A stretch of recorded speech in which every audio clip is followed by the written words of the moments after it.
Meeting to order. December 11th, school board meeting. Verification of meeting posted. This meeting was posted in accordance with all open meeting laws. Attendance roll call. Fred Hyde. Here. Here. Kevin Skipperman. Here. Thanks. Lori Cotney. Here. Jason Simpowski. Here.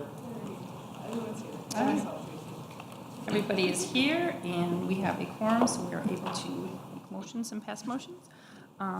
If everybody would stand and join us in the Pledge of Allegiance. Lori, would you lead us?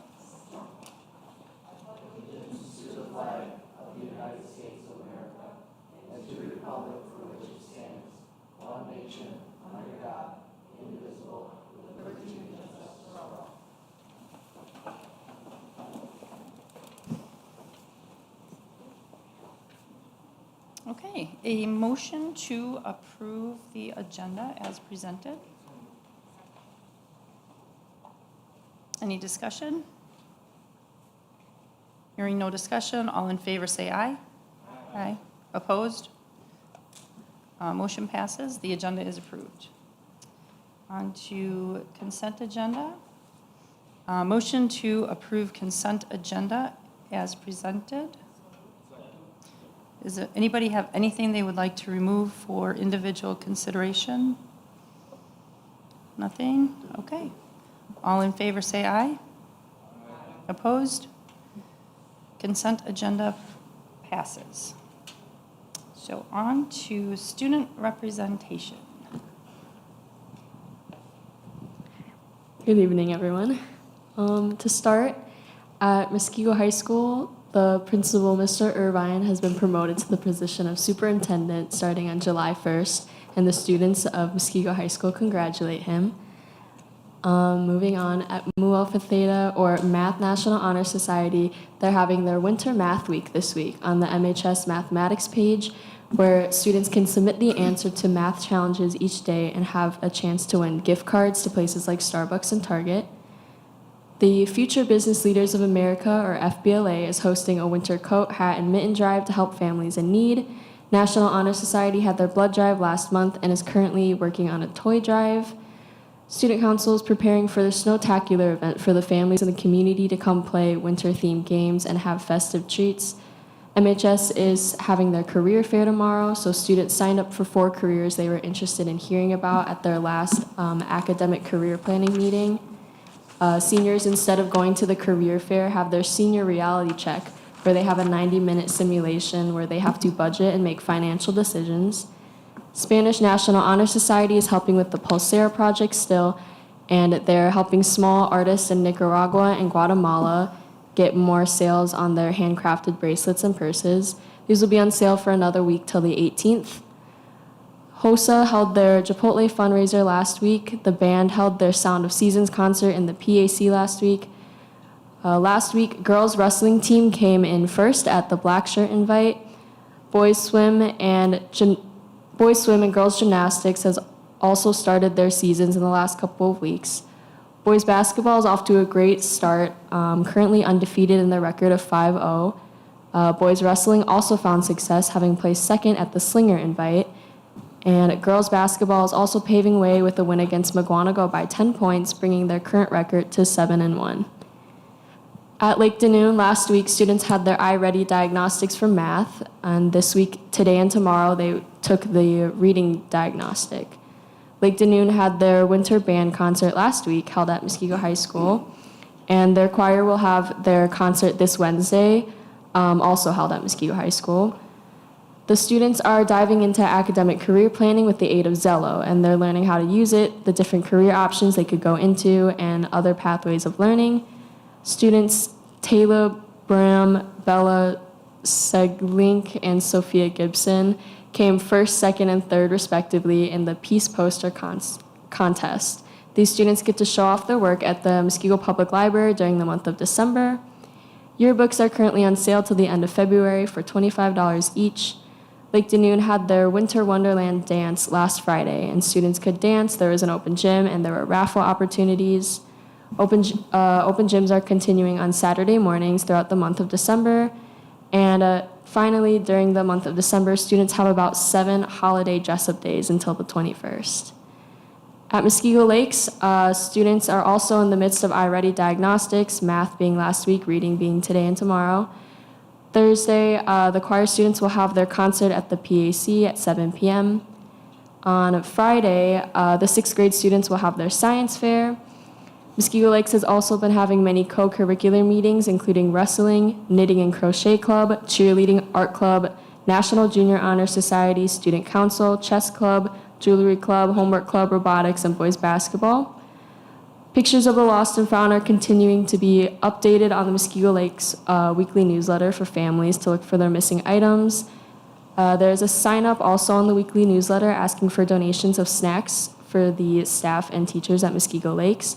And they are also still hoping for some more donations for their indoor recess cart. At Mill Valley, report cards became available last week as the trimester ended for all elementary school students. There are indicators on the report cards that are used to mark their progress towards proficiency goals. During December, Mill Valley students are having a 12 days of giving and a holiday spirit. They partnered with a local animal shelter, and throughout the month of December, there will be donations for different necessities like pet food and bedding. The students will also get to participate in different festive dress-up days. Mill Valley has had quite a few special guests in the past weeks. They were visited by the UW Milwaukee baseball players for recess. They were also joined by Muskego boys varsity basketball team for gym class. Tomorrow, they'll be joined by the members of Educators Rising at the high school tomorrow, and they will work with the students. And kindergarten, 2nd grade, and 4th grade all have or had field trips coming up, including a trip to the Milwaukee Public Museum, the Nutcracker, and seeing the best Christmas pageant ever. At Bay Lane, the trimester also ended, report cards being sent out last Tuesday. Bay Lane students will have their winter concert in the Bay Lane Gymnasium this Friday, and time slots for each grade are posted online. Bay Lane office is asking for family holiday cards as they want to put them on display. They also have pictures of their lost and found on their weekly newsletter. And thanks to the PTO, Bay Lane will have another all-school read through the month of January. The book is going to be revealed at the beginning of January, and copies are going to be sent home with the eldest child in each family. At Lakeview, the trimester also ended report cards going out last Tuesday. Lakeview will have a spirit dress-up week from the 18th to the 21st with days like dress in green like the Grinch and Pajama Day. Last week, Friday, the kindergarten through 2nd grade had their winter concert, and this Friday will be 3rd and 4th grades. Lakeview is in need of extra white holiday lights for decorating their lunch tables on the 21st. And Lakeview gym classes are playing fun winter-themed games this week like Christmas tree tag and snowman down. And then all schools are just asking families with children in the district to fill out their parent and caregiver survey. And that's all for me today. Thank you very much. That was a lot. Schools are very, very busy. I appreciate it. Anyone have any questions? No? It's a lot to keep track of. All right, moving on to 4, superintendent's report. Thank you very much. The very first item on the superintendent report is a reminder that we have the WASB Joint Convention coming up in mid-January. If you are interested in attending, please let Lori Buxengard know. She's right down at the opposite end of the table. Early bird registration, in case you're interested, ends this Friday, December 15th, just for your information. So thank you for those that are attending. We have multiple administrators that will be in attendance as well. Then the next item, we have our Lake Danoon administrative team here, Chad Krupar and John McEwen. They are going to be with us tonight to share a little bit more about the work that is happening here at Lake Danoon Middle School. So welcome, Mr. Krupar and Mr. McEwen. Thank you very much. We appreciate the opportunity to share our current work here at Lake Danoon. And we've got some exciting things to talk about. And really, the news we shared tonight, the progress we shared tonight, is a result of the incredible staff that we have here, genuinely concerned about our students' successes, both academically and socially. Let's start with some celebrations. Our overall score for parent satisfaction over the last 5 years is demonstrated or displayed here on the graph. You can see that we're at an all-time high over the last 5 years. The trust our families have in us as they send our children to school every day is really important. It's our goal that students leave their homes every morning, parents assured that the environment they're going to come to is safe, that their students are going to feel supported, and they're going to be able to excel academically and socially. Over the past 2 years, we've made it a priority at Lake Union to really work on our student culture, and we feel that over the number of slides we show you, you're going to see the impact of that work. This is a slide we're especially proud of, a data point. The educators and staff at Lake Union are genuinely invested in the well-being of every one of our students. When you take a look at that indicator, it says teachers, staff, and administration at the school demonstrated genuine concern for my child. Where we were 5 years ago till now, it shows great progress. We strive to guarantee that every student at Lake Union is treated with dignity and respect. John and I work closely with our teachers and our support staff to identify any student issues that might pop up. Anytime a student fails to uphold the dignity of other students, we intervene. And in addition to that, we partner with our families. We're transparent with our families when student issues arrive, and we work through it with them.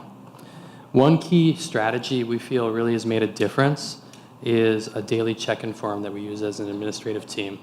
When we have students that have experienced a bullying situation, we give them a daily check-in email. And simply, it's an email that goes to them probably around 1 o'clock. It's got a link to a Google form that has a simple question. Have you experienced any negative or harassing behavior today? Ideally, we get a no all the time. But if we get a yes, the student can indicate what happened. Why is the check-in email an important strategy? Middle schoolers don't love it when their principals come up to them in the cafeteria in the hallway and ask them how things are going. And middle schoolers don't always want to take the risk of going up to an adult when something happens. But they do love the fact that we've got them, and they're going to have an email in their inbox every single day. So that's been a big piece. And as we've reflected on it, a huge celebration is that this is the now year 2.5. We're on our 3rd year of doing it. The number of students we have check-in emails going to is at a historic low. The number of students that received one in my 1st year versus now, not even close. And on top of that, for the students who do get check-in emails, the number of yeses we get are far lower. Our students understand that we're supporting them and we're behind them. They know that we're checking in and that we're following up. So just those 2 data points alone make a big, big difference. And when we think about this metric, genuine concern for my child, each and every child, every day, and when we share with the parents, this is what we can do to support, and we can assure them that recurrences do not happen as often as middle schoolers fear. So it's made a big difference here. Next slide. I'm proud to say I have a child at this school. Again, highest score we've had in the last 5 years. When people feel pride in their school, it's a result of the positive experiences students and families have had. Lake Union's had a long established reputation for academic excellence. Over the past 2 years, feedback from families has indicated a notable change in the satisfaction regarding student culture as well. And although there's still progress to be made, our families are recognizing the positive changes that have been put in place that are aimed at addressing behaviors that had previously had a negative impact on our student culture. Now we look at student experience.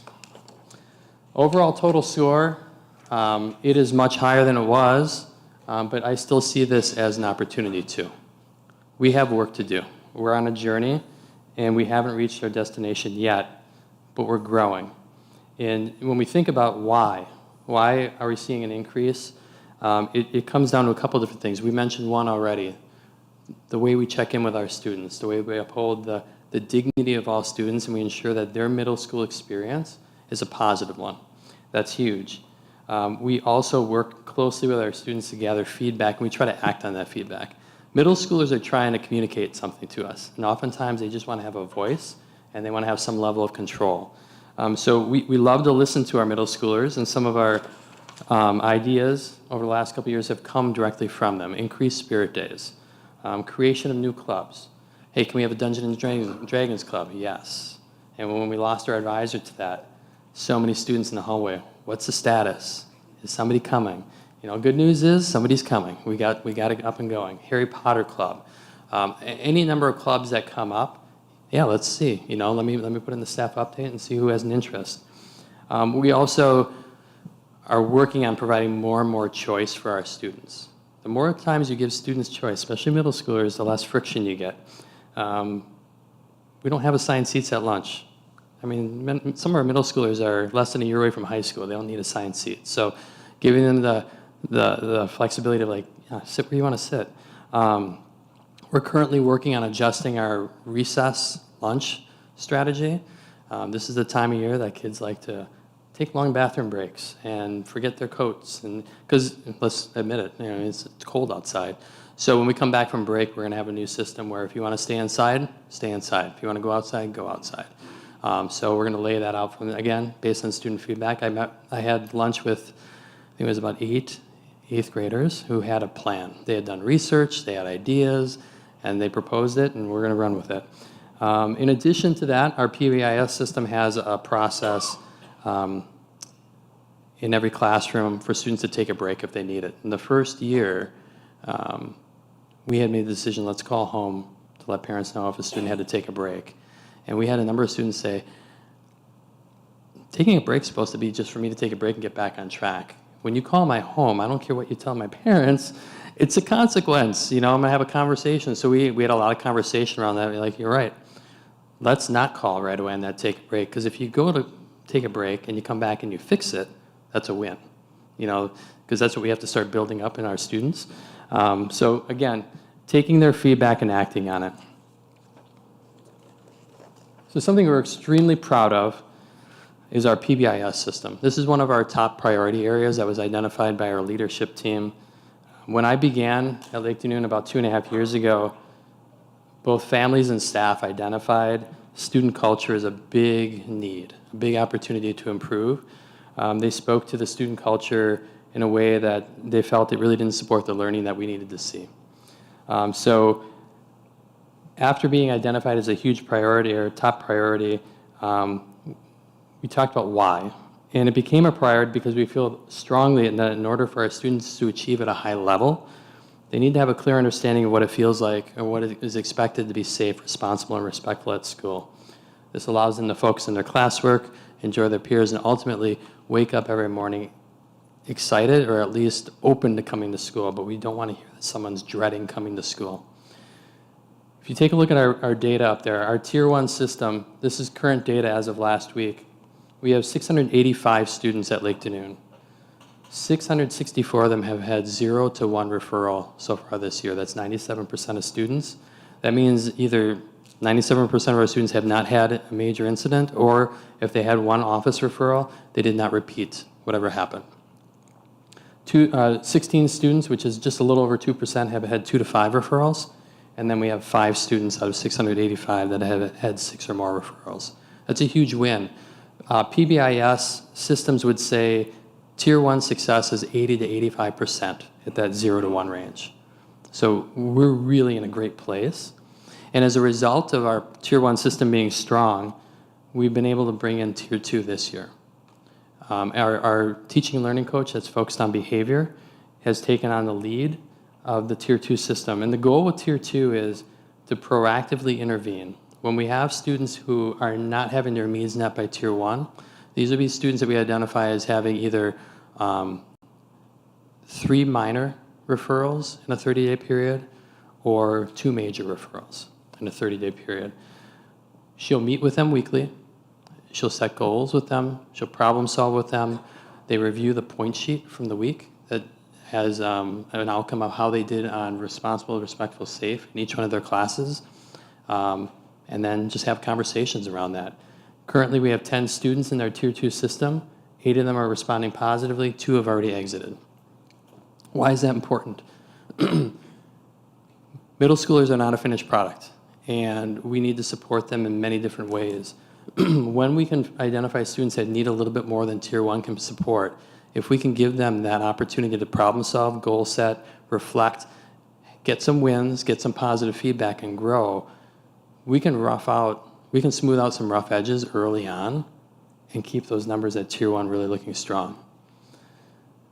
Ultimately, contributing factors to why we are where we are right now with our PBIS system, it's the work of our amazing team at school. Our support staff, our teachers, everybody. Because it all comes down to consistent expectations. Students need to know when I pass an adult in the hallway, when I see an adult on the playground, when I'm in the classroom, here's what is expected of me. And if I'm not meeting those expectations, here is likely how that adult's going to respond. And when you have that consistent response, there's a predictability to that. So that's been huge. Teaching and reteaching of expectations. We start the year going through our PBIS kickoff, where we take every student through all different stations of school. What does it mean to be responsible, respectful, safe in the cafeteria, on the playground, hallway, bathroom, bus, you name it. We do another one of those at the start of the second semester, just as a booster. But our Tier 1 team meets monthly to review data. And the representatives from each grade level will go back to their grade level team with that data. And if there are any hot spots, anything that's popping up, they'll action plan around that. So making data-informed decisions, bringing it to the students' attention, coming up with a plan of how we're going to get better at this. Our Tier 1 team is incredibly strong. Our Tier 2 team is being proactive. Overall, this is a huge win for us at Lake Noon. Our reading achievement, excuse me. Our reading achievement is on a 3-year increase. You'll see the blue bars are forward. Gray is I ready. With each year that's gone by, students that are proficient or advanced, the percentage proficient or advanced has increased. You'll notice over on the right-hand side our Waukesha County ranking. We've gone from 11th. We were 8th last year. We dipped to 9th this year. But we continue to grow in reading achievement. And math achievement, we remain 3rd in Waukesha County. We're staying firm at 73% proficient or advanced on the forward. And you'll notice that we've had some upticks in iReady proficiency over the last 3 years.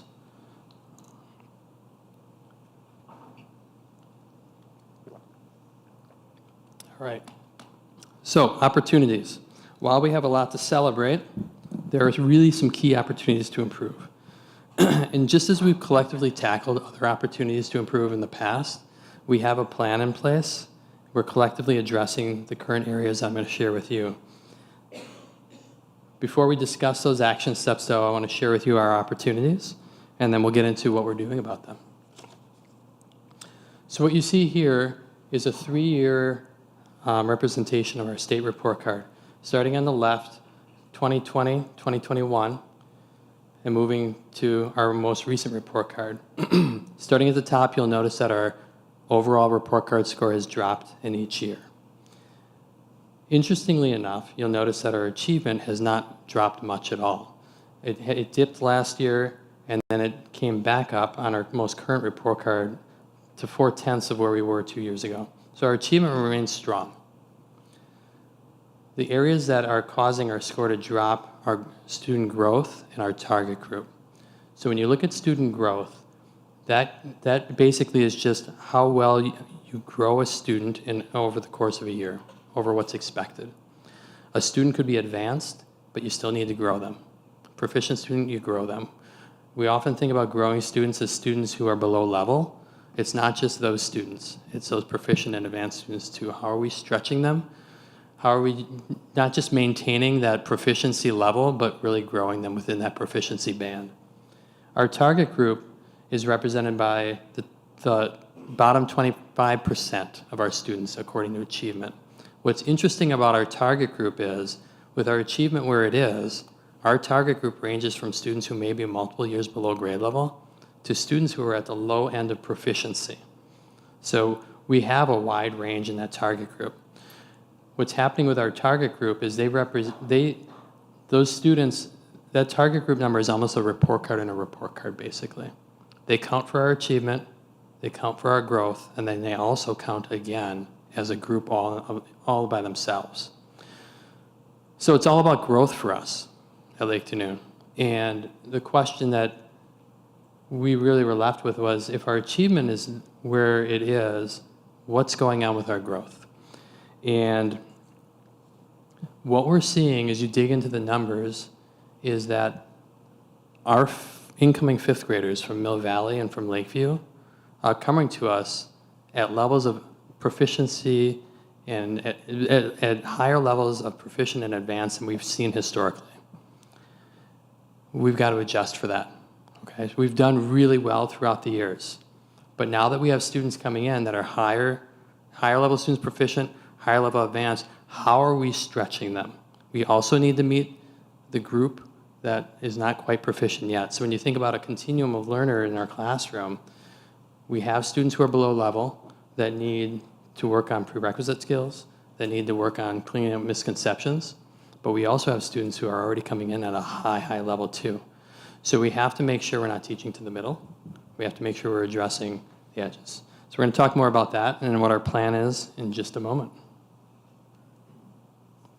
The other opportunity I want to highlight, and it does dovetail with the last one, because our students with disabilities, they're represented on a report card. Many are going to be in that target group. You'll see the percentage of students with a disability that are proficient or advanced in math and reading. Reading is represented by the dark blue bars. So you can see that we're increasing that number each year. Math is holding flat around 25%. Even though we're increasing in literacy, both of them, we know our students with disabilities are capable of way more. And we need to figure out how to unlock that potential. Our Waukesha rankings are on both sides of the graph. We have a lot of work going into supporting our students with disabilities. We're really excited about the work we're doing this year. So shifting into, so now what? What's your action plan? And this plan was put in place when we put our eye on the goal together over the summer. So it predates our state report card. We knew that it was going to be about, target group. We knew it was going to be about how do we scale to the edges. So a second priority area that was identified by our leadership team is our instructional model. This was created in the spring of 2022. It's represented by the pillars over there. We call it our pillars of instruction. If you think about historical middle school teaching, at least what I experienced, it was 50-minute class, maybe 35 to 40 minutes of instruction, and then some work time, and then the bell rang. When we think back to what I was just explaining, that we have students on a continuum of achievement, that model doesn't hold up. We can't stretch our advanced learners. We can't bridge the gap and close gaps for students who aren't yet proficient if we are just teaching to the whole class. So we had a conversation with our leadership team. We looked at models that are used within our system. We looked at models that are used outside of our system, and we came up with one that we felt was true to who we were at Lake Danoon. We have the open and the close as the bookends to a period. Opener being, kids are coming in, what are we doing? Are we doing some practice work? Are we doing some review work? How do we close out our class period? The pillars represent collaborative work. All together would be that whole class instruction, and then independent work. It's hard to tell, but all together is not in that dark blue, it's gray. The leadership team said everything in blue we want to be represented daily. We want a daily opener, we want a daily close, we want daily opportunities to collaborate, we want daily opportunities to work independently. We don't necessarily need a daily lesson. But it can happen. Now, the other piece that comes into that whole group lesson, we decided that we have to keep it tight. It's got to be a mini lesson, 15 to 20 minutes. Here's why. After about 15 to 20 minutes of instructing, you're going to have 3 groups roughly in your class. One group who had it 5 minutes into your lesson. One group who's ready to go, and then another group who needs more, that even after another 20 to 30 minutes might not be where you want them to be. So let's stop. Let's get the students who need to get going, and let's use some time for skill groups. It's during those skill groups now that students are able to have misconceptions cleared up. We can work on some prerequisite skills. We can work on skills that bridge the gap to get them closer to proficiency. So that was rolled out in the summer, in August last year. So last year was our first year rolling out to staff. The staff really liked the model, and they could see a lot of elements from their class in that model. But then they saw some elements like, ooh, I don't know that I do that consistently. The nice piece about the instructional model for us is it provides consistency across classrooms. Just like with our PBIS system, the more consistent we are with students, the more predictable school is for them. And if we can have our classrooms be predictable not only from a behavioral standpoint, but from an academic standpoint, that really helps. So last year we spent the year working on just that consistency across classrooms. We saw a reduction in whole group lessons. We saw an increased time for students to interact with content independently and collaboratively. So we talked a lot about how do we get our students doing the heavy lifting in class? You know, we have to stop talking. We have to get them doing the work. Put it on their shoulders. You know, get them working within their zone of proximal development. And that's what our teachers have been doing. And as a result of shortening those whole group lessons, we did see an increase in skill groups last year. And everyone had a different level of comfort to that. So last year was a year to just let's get going with it. Let's give it a shot. Moving into this year now, we're asking everyone to do a weekly skill group, at least one a week. We have many teachers that are pushing past that already, doing multiple a week. Some trying to get to multiple a day. The coaches and the admin team are coming around to observe skill groups, to partner. Because here's a big piece about all this. As we meet with teachers, we own the data along with the teachers. John and I, our coaches, alongside our teachers. So when we go to observe skill groups and we give feedback on skill groups, it's not from it's coming alongside them, giving them another set of eyes. Because if I see a skill group in a 6th grade math room and there's some really cool things happening, 7th grade teacher can't see that happening. So we have to be the ones that share that good news. Hey, you got to try this out, or you should go talk to this person. So we're really trying to support teachers in that way. And then we're working on an increase of rigor. So the other element, and I'm going to get into it in the next slide, when I'm meeting with a skill group, what are all the other students doing with partners or alone? It really should be something that's within their zone of proximal development. So if we think about that class and that continuum, it can't be a one-size-fits-all. If there's only one piece of work that everyone's doing, it's too easy, it's just right, it's too hard. So how do we provide work for all of our students that moves their learning forward and helps get to that growth that we were talking about before? All right, and then the last priority area. So we have 3 priority areas at Lake Danoon: PBIS system, instructional model, and our PLCs. PLCs is where the magic happens. This is where our teacher teams are just, they're dynamic. They're learning, you know, they're sharing their practices. Our best teams are teams that meet more times a week than we ask them to. You know, they couldn't imagine doing it alone anymore because they're sharing in the work, they're sharing what's successful, and they're learning from each other. So our math and literacy teams engage in weekly data cycle meetings to focus on what students learn versus what was taught. That's a huge piece because when we take a look at a student result, we get a sense of what were they able to do and what can't they do yet. And then we plan based on that. We met with our math and literacy teams to go over growth data this year. And we're grateful to be able to work with these strong teams. And it was tough. It was tough to review that data. But what I was so proud of was how quickly the teams pivoted to action steps. All right, what are we going to do about it? And from the time of leaving that meeting to the next day or two, there were all sorts of ideas that were popping up and some really cool things coming up. I'm going to just share a little bit of what we've got going on. So some of our math teams are working on increasing rigor for students that are proficient and advanced. They're talking about depth of knowledge. So instead of just saying what's next, let's go farther, let's go deeper. Can you apply the skill? Can you use it in a unique setting? So going into a little bit more of a depth of knowledge. They're exploring learning paths for different levels of students. So can I have a learning path, which would be a list of tasks they can do when they're not working with the teacher? Can we have a learning path for students that are proficient and advanced already? Can we have a learning path for students who are not there yet and give them what they need to be able to be successful when they're practicing and close some gaps? So you think about it, for our students who are struggling, if they're not experiencing success in the classroom, how do we start to build their confidence? So there's some really cool stuff happening with that. They're also looking at, how do we keep increasing the number of skill groups we can get to in a class period. The more skill groups you can get to, the more students you're really touching and you're helping grow. Our literacy teams, as they meet to unpack their standards of focus, so unpacking a standard is basically what are all the skills and understandings that go into being proficient.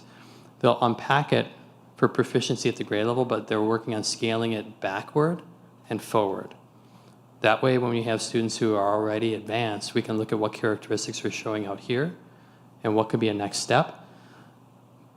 Equally as important, especially when we talk about target group, for students who are struggling, where is their point of independence? Here, if I can go back to, right here, they can do this. All right, so now what's our next step? And how do we start bridging them back to proficiency and close that gap? So they're really working on unpacking the standard and being really clear about the skills and understandings that go into it. They're also looking at differentiated practice, and they're really intentional when they're building their common formative assessments now. So when they put a question in there, they ask themselves, why are we putting this in? We're going to put this in to see if a student can do X. And if they don't get it correct, we know they're going to need more work here. And it's almost as if you look at one of these assessments and you can get a sense of where skill groups fall right away. So they're really intentional in what they're asking in those common formatives. In addition to all of that, as I had mentioned before, we own the data along with our coaches, alongside our teachers.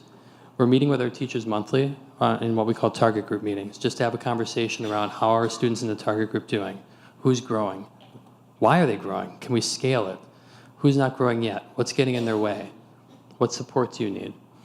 So just weekly or monthly touch points just to make sure we're coming alongside them and they feel supported and they know that we're there and we can give them whatever they might need. And then finally, our Learning Strategist PLC, Learning Strategists being our special education teachers. We're meeting with them in a PLC weekly. We being administration, our coaches, our school psychologists, and our learning strategists. Once or twice a month, depending on the need, we'll meet as a whole group and we'll go over problem solving. We'll talk about our systems that we have in place. We've done a lot of work to refine our systems around how we draft IEPs, what kind of supports we put into an IEP, how do we come up with goals for IEPs, how do we plan for SDI. We've done a lot of conversation around that. We're now shifting to also having meetings on some days where it's a smaller group. If I was a learning strategist and I have an IEP coming up and I'm drafting it, I would come to that meeting, and if it's a student with a math goal, I'd meet with Maria, our teaching and learning coach that really has a math specialty, and she would be there to problem solve around, okay, what do we know about this student? Let's look at some goals. Let's unpack those goals. What would be some good benchmark goals put in with the IEP? What supports would need to be in place? So helping our process experts, because that's what a learning strategist is. They're an expert in the process of learning. Bringing in a content expert to pair up with them and make sure that we're helping them build a really robust IEP. That'll do a great job over the course of that year to help close gaps for students. In addition to that, our coaches are meeting with our learning strategists to help them and support them in planning SDI, whether it be with strategies or resources. And the feedback from learning strategists has been just fantastic. So ultimately, we are on the right path, and we have a great plan moving forward. It's a plan that focuses on priority areas that match the work that's already happening in schools in our district. The difference for us is we're just a little bit earlier, or we're at an earlier point in our journey than those schools are. But we can see the path, and we can see the work ahead, and we can see that it's already been successful. So we're looking forward to that piece. And most importantly, I know we can get there because of the dedicated staff we have. They're focused on the work, and they truly care about the growth of our students. So we continue to take big steps forward in helping us meet our district's mission. And ultimately, I want to thank you for coming to Lake Noon tonight and hearing out our story. And I'm here for questions. Go ahead. Yeah, Bob. Or Brett. I appreciate you taking looking at the DPI report card, I was looking through it and going, why are we rated so low and our growth is dropping? Right. One of my things that I've always been concerned with is that are we addressing the needs of the students who are above grade level? We're addressing the students that are below it with the IEPs Right. and all the work that we do there, but we also have to address the students that are, shall I say, overachieving above what we want. And it sounds like that's really where we need to make a focus. And I appreciate you taking a look at that and addressing them, because that could make a big difference between a student, an individual student going to a UW system school or possibly going to something a little more like Ivy League or Stanford or something Right. along that lines. It could be a big difference for the students. Absolutely. Thank you. Right. Because at this age, middle school, if they can just get by, now we got to keep pushing. Yep, thank you. Mm-hmm. Survey showed, it was a great survey, great outcomes for all of it. The lunchroom thing, my kids would have died for, because the assigned seating was like one of the things they absolutely hated. So when did that get put into place? And is that, because I'm wondering if your next survey, if that's going to boost your scores up, because I think that was huge. This is the third year for it. So Third year. Oh. the funny thing is, if there's sometimes there's a conflict and someone says that's my seat, I'm like, we don't have assigned seats. So they still gravitate to the same tables, but it's that flexibility. Yeah, right. Yeah. Awesome. Yeah. One quick question. Sure. For the change after break about staying in versus going out, Right. is that just during the winter months, or is that? I'd like to see it just be what we do moving forward, because they can do it, and not everybody loves to go outside and run around, and even during the summer months it gets hot. So what happens right now is they'll huddle up like penguins, and the really smart groups will rotate who's in the inside and who's on the outside. But it just, it's cold. Yeah, but we want to keep it that way, because once we do it and they get a taste of that choice, if we take choice away just because of temperature, they're going to push back. And rightfully so. We like to have choice too. It'll be structured. We'll have to have some real clear expectations. It won't be, during an indoor recess, students are up and around a little bit more because we have full supervision in here. It's going to be, you're seated, you're talking with your friends. It's like when you're at a coffee shop or a restaurant. If they get up and they have some energy, it's like, oh, you look like you have a lot of energy. Got to get out to the playground, run around a little bit. So we'll make it really clear to them if they're not able to kind of maintain that calm vibe in here, they're going to have to go outside. So choice within boundaries, and then we'll get them outside if we need to. Well, I was going to say, is there going to be an option for indoor? Classes. I'd love to, but yeah. I remember I used to come in and volunteer at the lunch hour for game room. Mm. They used to have games in the back that you could pull out and the kids could play games and stuff. That was helpful. We'll look to scale it too. We'll start small, but the group of students I met with proposed a library for homework time. But we'll start small, but we'll see if we can scale that too. This is probably my favorite meeting that we've come here to see all this data come up here and see your plan and everything laid out so amazing.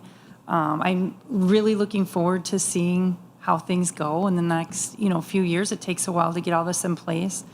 It sounds like things are really good, and they're all going in the right direction. So I like that you laid everything out, the good and the bad, and gave us what your plan was. And the kids are involved, and the staff is involved, and they've all got buy-in. So I like it. Awesome. That's great. Thank you. Thank you. Third year. Yeah. So we're having a good time. It's a great place to be. So thank you. Thanks for your you. feedback. So Chad, one of the takeaways I have is say goodbye to the Timberwolves and hello to the Penguins.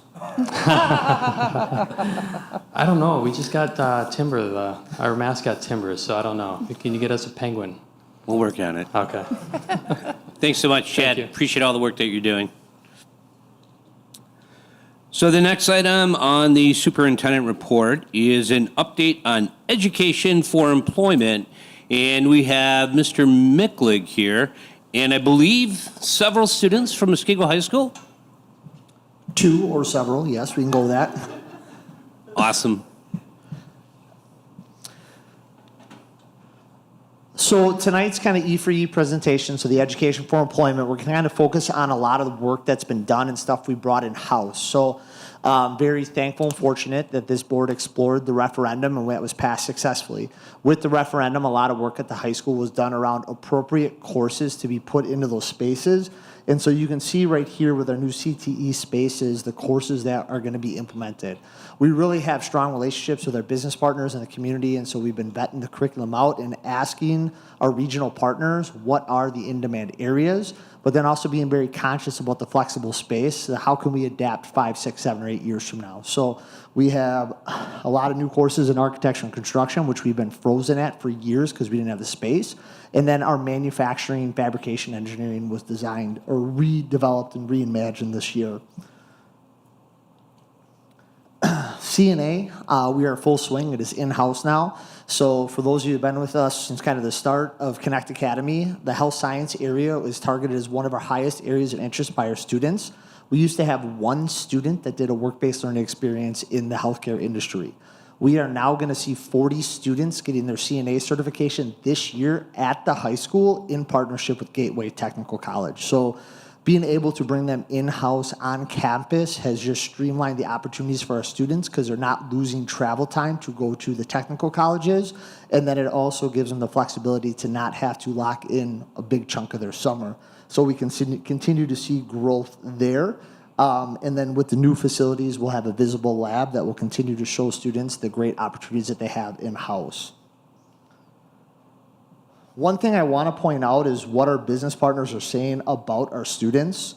So we just had our students finish clinicals, and one of the owners of Golden Years took the time to write this message, send it to myself and Todd, and I think Jeff was included on there as well, just talking about how wonderful our students are. One thing I continue to tell our community and our business partners is our business partners want to work with us because we have such phenomenal students. When they get out in front of business partners in a quote-unquote uncontrolled environments, they do impress our business partners. And so our students are doing it, and you guys can look back over and read this at a later date and time.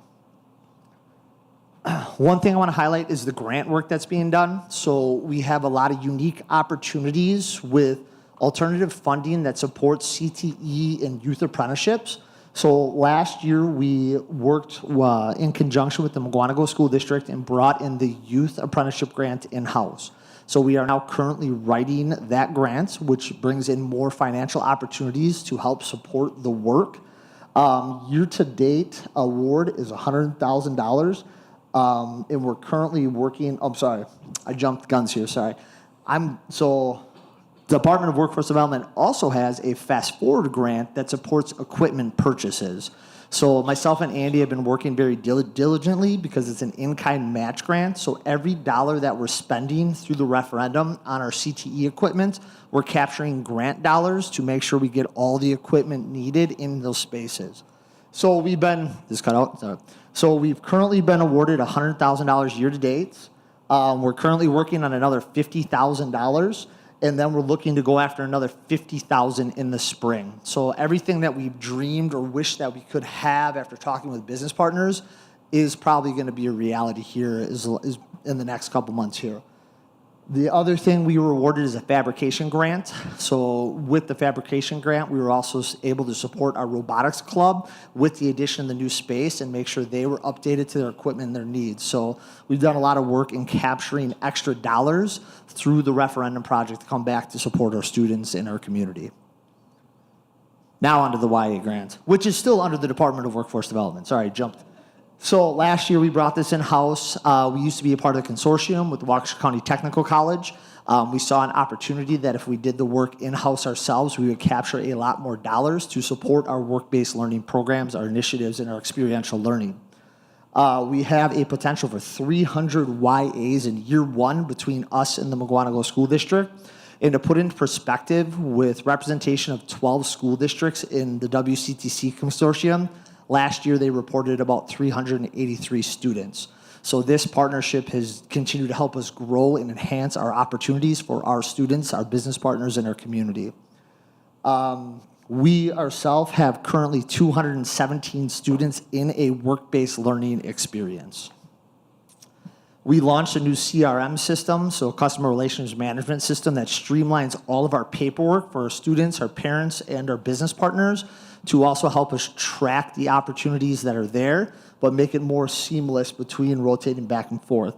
In this system, it's what, for our oldest people in the room, I don't even know if these young people know what a Rolodex is, but it's also a giant Rolodex that we can continue as I meet with business partners, put them into the system, and if other staff members need to teach out or reach out just for fill in the blank, health science, building trades, whatever it is, we have a database that can be accessed by our system, and it's not just a Rolodex sitting on my desk.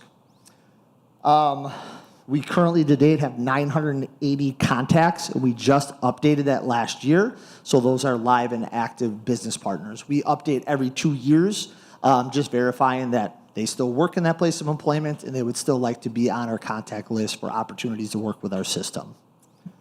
And then it gives us a huge data analytics tool. So if anyone's seen our fast facts when we're talking about a number of our students working, how much money is being made, the economic impact, this system helps us streamline the data analytics to continue to guide the work and the things that we're doing. A couple updates when it comes to the region. So there's new regional career pathways that have been recognized in education and training, as well, and there's the energy pathway. So our region as an area continues to recognize regional career pathways as high in-demand areas, and so we have 2 new ones that have been added to the list that now our students can take advantage of in these opportunities. There was an increase in Act 59 funding. So Act 59 is when students get industry-recognized certifications, the district can claim money back to support career and technical education. Last year, we had 130 graduating seniors that we were able to leave our system with an industry-recognized certification, but then also brought funding back to our system to continue to support the work. Examples of an industry-recognized certification is a CNA certification and things like that. YAs are also on that list, and we had 101 students, record high for us last year. The year before, we missed that. 100 was the goal, and we had 99, so we broke the 100 mark last year. We're currently exploring an opportunity to have a space dedicated to the Connect Academy at the high school, which will give us a secure entrance and access off the old admin office, so business partners can come in and do activities, engage with our students, and we can screen, check them, raptor them in all right in there, and then they're in that area. It will provide us with a more professional setting and environment, but then also more flexibility for when we're doing activities. And so the 2 students that we'll be talking up here shortly were hired by C.G. Schmidt, and they interviewed our students on site. So we had about 30 or 40 interviews that were happening. This would be one of those areas that we'd have breakout spaces that business partners who may be interviewing our students on site could use this facility for that. And it will be supported through the alternative funding and the grant work that I was just talking about previously. The middle schools continue to grow the career exploration. They partnered with the Waukesha County Business Alliance in both Lake Dunoon and Muskego Lakes, did the Schools of Skills tour. Students were picked up in a coach bus. Coach bus took them to a couple different businesses and learned, and you kind of see the whole schedule of where they toured, where the bus was loaded, and what they did. And again, our middle school students impressed the business partners, and we have a quote. The boy in the red shirt that asked me several questions was very much into it. He had some good questions. He was also the first one to come shake my hand and say, thank you. If you want a job in a few years, please let the teachers know to send them my way. So again, our students do impress, and this is why people want to work with us. Celebrating all of the greatness that's happening. We started signing days, so we've done athletic signing days for quite some time now. And so now we are also looking to target for the military, apprenticeship, and straight into the workforce. We have our first confirmed students of 2024. Dominic Olivo will be going into working with Cielo and Associates, and will be on our list for spring. There might be another gentleman behind me that will be on this list too. And so if you know anyone that is going to go into these opportunities and needs to be a part of our signing day, just let me know. Sometimes our students that do this great work don't always love to be highlighted, so we just need to find them and get them to this opportunity. And now, I think the stars of the show is a little Q&A action. So we have Veronica Sodenberg and Joshua Radovich here tonight to tell you about their experience. So Veronica, why don't you come up first? Veronica is, you know what? I'm gonna let Veronica tell you her story. Hi, I was one of the students recommended by one of my engineering teachers to be an applicant for this apprentice or this internship. I did the interview in like late winter, early spring, and actually was rejected at first. And they hired somebody else on, but then they dropped later. So at the end of May, I was finally hired. I started in July, and since then I've just been doing my job. I started out by kind of learning their database. They have a submittal, or CG Schmidt has a submittal database where all the product data and all the shop drawings come through that are submitted by our subcontractors. So I started learning how to read shop drawings, go over product data, match it with what is in the project manual set in place by the architect. Other than that, I've gotten some basic learning on how to use Microsoft and like Excel spreadsheet related extensions, because at the high school level we only use Google related features, and I know that in an actual working environment most of the time you use Microsoft or Word related, or like Excel, those sort of extensions. We also do weekly like site walks, or more like daily site walks. I'm doing progress pictures. I'm creating like kind of like slideshows on the work that has been going on. Just today I went out and did a safety report to make sure that there weren't like hazardous liquids or unmanned ladders. Other than that, I have a really great mentor. I started out with this woman named Kenya. She unfortunately left for another job. Is still in the CG Schmidt realm, but then I got this dude named Tyler, and he's been great. So Veronica, we're talking a little bit about tonight, next steps after you graduate. What are you thinking?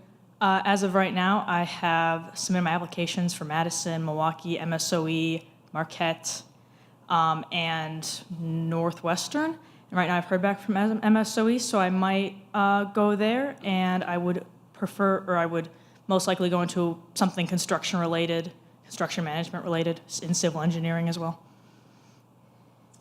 Questions for Veronica?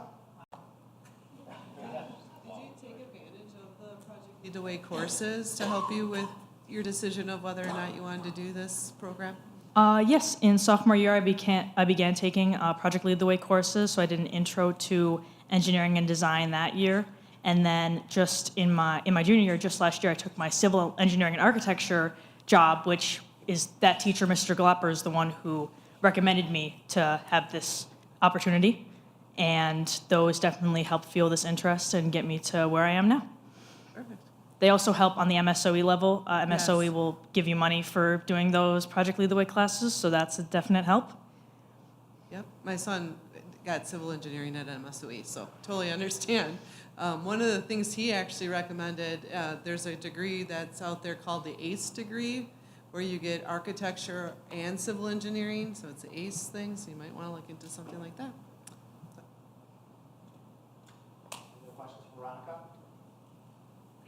Awesome. Thanks. Before we bring up Joshua to the show, I just want to point out Veronica is our first student to get a youth apprenticeship opportunity in civil engineering, which falls under this STEAM bubble.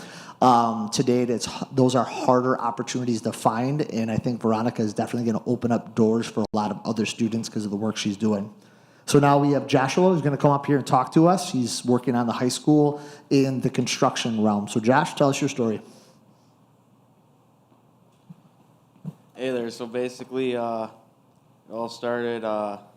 They had like a career day, and we went to different classes and learned about different careers and stuff. And CG Schmidt was there, and they were saying how they were gonna hire pre-apprentice to get out there. So after their little spiel about what they got going on, just kind of like went up to the guy and was like, "Hey, how do I get the job?" So basically, we went from there, and he told me the little process. So I made a little resume and little portfolio, got that all together, and then went to the interview, waited a couple of weeks, and then got the job. And then I started out in June, this past June, and was doing the band room at the high school. So a lot of demo work and then temporary partitions. Worked with the guy there all summer. And then now with the school year, I've been working in the mornings, then going to school, and then back to work in the afternoon. Doing a lot of forms and learning different techniques of how forms are done and how the concrete gets poured and things like that. And then temporary partitions up in the new indoor football field and all that area.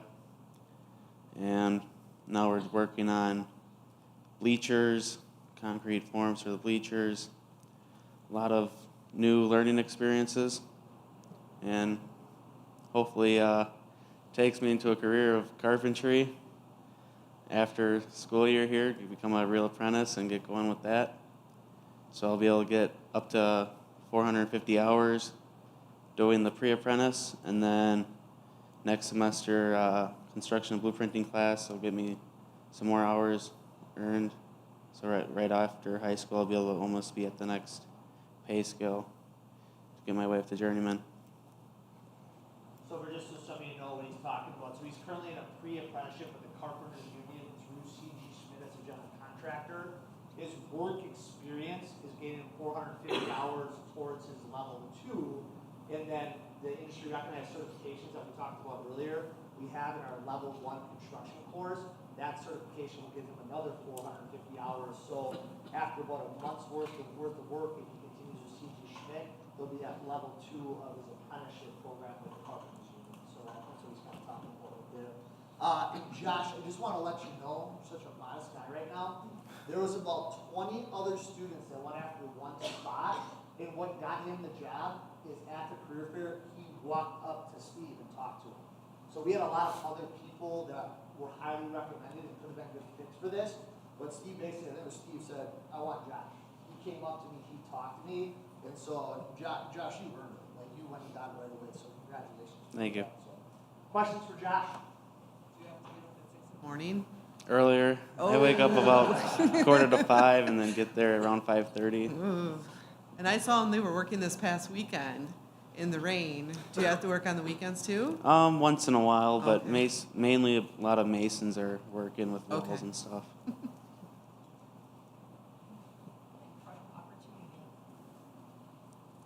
Great job. All Yeah, right, thank great you. job.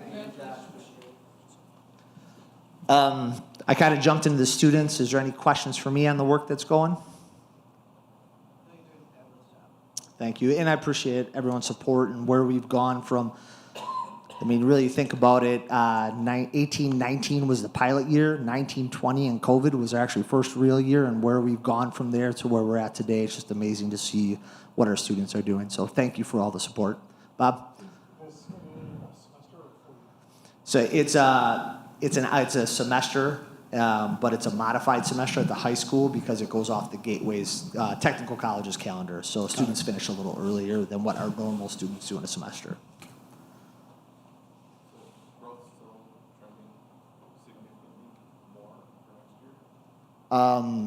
In the Participating?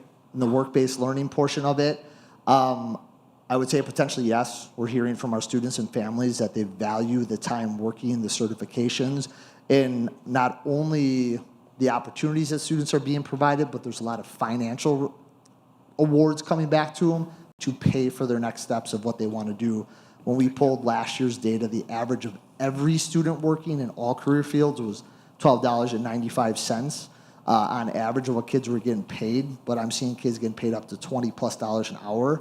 This year, when we pull the data, I bet you the average is going to be sitting around $16 to $17. So there's a lot of financial, which is going to help them on their next steps. So as that's coming into play, I would say more and more of our students are going to continue to ask for the opportunities.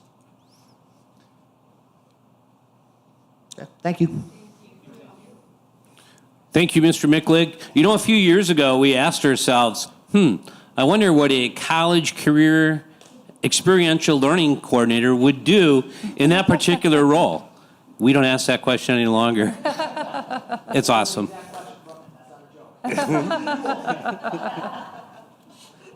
Thank you guys for coming in. So one other quick piece that I just want to add. At the end of December, we are going to be saying goodbye to our beloved SRO, Mr. Dylan Lang, who's presently at the high school as an SRO. He's actually going to be beginning in a new role as a detective with the Muskego Police Department. So in March, we're going to formally recognize him for all of his efforts and his service to the district. So you might be wondering who's going to be replacing Dylan. Officer Chris, who is currently here at Lake Danoon. He will be going up to the high school. And then Alyssa Krieger is going to be taking Officer Chris's position here at Lake Danoon. And then, in case you were wondering, next week we have the wonderful opportunity to be introduced to Tito, who is our new four-legged friend, who's going to be a service animal at Muskego High School next year that is going to be working with Officer Chris. So excited about that opportunity. And again, in March, we're going to be recognizing Officer Dylan Lang for his years of service as an SRO here in our district. And that concludes this superintendent report. Thank you, Jeff. Oh. All right, on to number 5, other reports. President's report. As our student rep mentioned, on November 27th, we did have a special meeting that did approve the contract for Mr. Todd Irvine for being our next new superintendent starting next year. Just a shout out to our food service, Taher, which we all really learned a lot more about today at dinner of how they're bringing food, different kinds of food around to our different schools. Pretty cool, way better than what I ever had when I was in school anywhere. So it's really neat to hear that update. That is all I have. So we will go to the clerk's report. 3 school board positions are up for election for the 2024 year for 3-year terms. Tracy Blair, Terry Boyer, and Kevin Zimmerman. The notice of the school board election was published in the Wednesday, November 15, 2023 edition of the Waukesha County Now. Interested district residents who are eligible may file a declaration of candidacy and a campaign registration statement at the Educational Services Center at South 87 West 18763 Woods Road, Muskego, between the hours of 8 a.m. to 4:30 p.m. Monday through Friday, beginning December 1st, 2023. The deadline for filing is 5 p.m. on Tuesday, January 2nd, 2024. A primary election, if necessary, will take place on Tuesday, February 20th, 2024. The spring election will take place on Tuesday, April 2nd, 2024. If an incumbent is not running for re-election, a written declaration of non-candidacy should be provided at the Educational Services Center no later than 5 p.m. on Friday, December 22nd, 2023. The term of office for the candidates elected at the spring election is April 22nd, 2024 to April 25th, 2027. Thank you, Tracy. Board member reports. Brett. Other than I encourage everybody, if you get a chance to go down to the convention, it's always lots of learning experiences and always get some great sessions. That's it. Thank you. Bob. Tracy. Yeah, I sent out everyone to you my update from the AESA conference that was in Anaheim. So if you have any questions, please reach out to me for questions. All right, thank you.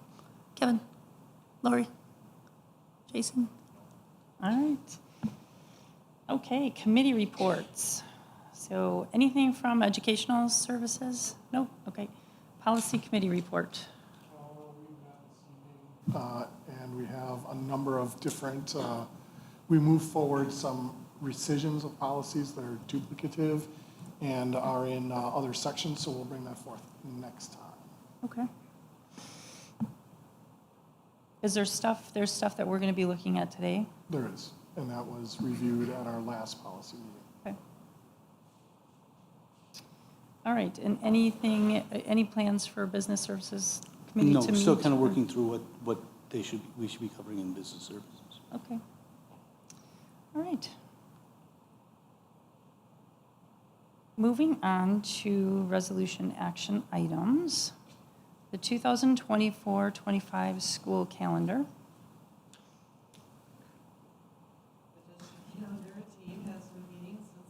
Oh, just read the motion. Oh, you want me to just read the motion? Yep. Okay. Motion to approve the revised 2024-25 school calendar as presented. Any discussion? Do you have anything that you want to share or nothing extra? Okay. Anyone have any questions on that? Sorry, I'm gonna look over my flower. All in favor, say aye. Aye. Opposed? Motion passes. The school calendar is approved. Resolution action items, the policy committee, Neola recommended policy revisions. And I'm going to let Tracy read all those.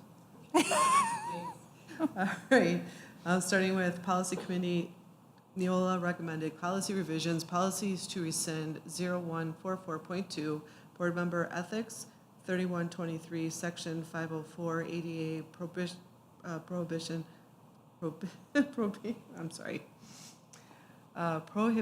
against disability discrimination in employment, 4123, section 504, ADA prohibition against disability discrimination in employment, 4430, nursing mothers policy that are revised, 7544, use of social media, 1421, 3121, 4121, criminal history record check on employee self-report requirements, 0143.1, public expression of board members, 0144.3, conflict of interest, 0144.5, board member behavior, communications, and code of ethics, 8510, wellness, 8121, personal background check, contract services, 8420, school safety, 8500, food services, 8531, free and reduced price meals, 8700, nursing mothers, 8913, section 504, ADA prohibition against disabilities discrimination in employment. So, motion to approve policy revisions as presented. Okay, discussion, I just want to, it's code of conduct for the board member behavior, communications, and code of conduct. Just to clarify, you said board, code of ethics. Oh, Just because it's a motion, I just want to make sure it's right. Okay, so we got first, second, any other discussion? These already went through our policy committee. They vetted them last month together as a committee. And if there's no questions or discussion, all in favor, say aye. Aye. Opposed? Motion passes. Those policy revisions and are passed. All right, the 2024-25 board calendar. Motion to approve the 2024-25 school board calendar as presented. Any discussion? Questions? No? All in favor say aye. Aye. Opposed? The motion passes. The 2024-25 board calendar passes. Let's see. D, Lake Danoon gym floor. Motion to approve Stalker sports floor to install new wood flooring at Lake Danoon's gym in the amount of $147,600. Any discussion? Questions? Do you have anything you want to share? Over the last couple of years, I brought forward in our capital plan the potential for doing this project. So Lake Danoon is the only school after Lakeview's done this summer that won't have a full wood court gym. And our clubs have been really excited to try to fundraise for this, and so they've been able to come up with the funds to cover a bulk of the project. I'll cover the remaining with capital funds this summer. So it's about $40,000 of capital funds, and they'll cover $107,000 of their funds to make the project happen. And really, when we think about the wood courts, it's a lot more tacky. They got a little more spring to them, so it'll be a true competition court here. And Lake Danoon actually has the second largest gym in the district, so it'd be nice to have it be fully finished for you guys for recess. Into a recess. Thank you, Jeremiah. Any other questions? All in favor, say aye. Aye. Opposed? Motion for the Lake Danoon gym floor passes. Okay, gifts, grants, and bequests. Motion to approve with thanks the following donations as presented. Muskego High School Volleyball, $2,115 from the Muskego Diggs Volleyball Booster Club to support volunteer coaches Drew Wempner, Trevor Stalutrick, and Tricia Lentz. $370.05 from the Muskego Diggs Volleyball Booster Club to support spiritware purchases for the volunteer girls volleyball coaches. Muskego High School Robotics, $500 from Toshiba America Energy Systems Corporation, $1,000 from Generac Foundations Incorporated, $1,000 from PBG via the Black Broad Giving Fund. Muskego High School Activities, $5,000 from the Green Bay Packers to support girls flag football intramural programming. And then Lake Danoon Middle School, $107,000, $100,000 for the Muskego Warriors, or from the Muskego Warriors girls and boys basketball for the express purpose of installing a wood gym floor. As part of the donation, the district will waive their rental fees for 2 years.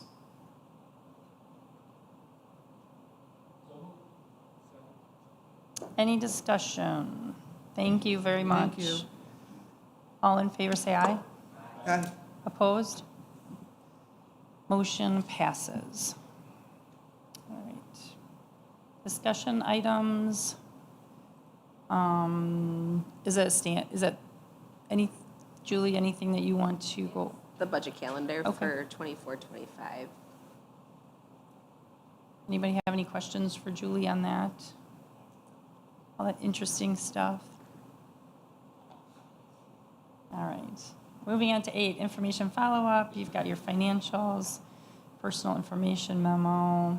I don't have anything for communication miscellaneous business. And that brings us to number 9. Motion to adjourn. All in favor, say aye. Opposed? We are adjourned.